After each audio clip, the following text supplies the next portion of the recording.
Я кинул клич в инстаграме музыкантам, инструменталистам сделать свои версии на эту песню и получил огромное количество прекрасных каверов.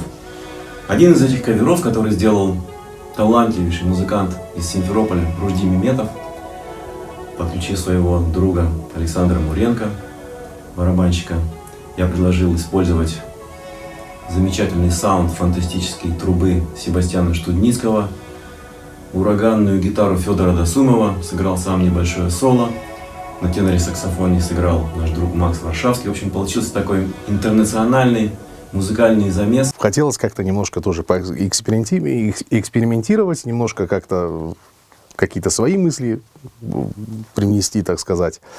Я записал демочку на где-то, может, минутку, скинул в Инстаграм. Очень было приятно после того, как, конечно, в комментариях он отметил, поблагодарил, во-первых, за аранжировку и предложил, так сказать, продолжить и сделать полную версию этого трека. Мы созванивались с музыкантами, Байгали предлагал свои какие-то идеи, варианты, мысли. Я со своей стороны что-то свое как бы привносил.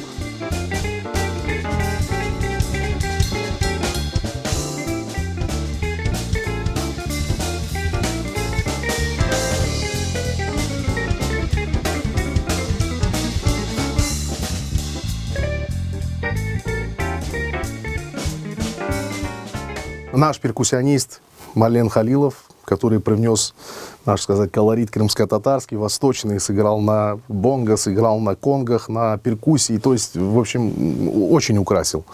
И вот как бы вот на таком удаленном, так сказать, расстоянии мы все-таки попытались что-то создать, и получился вот такой вот трек.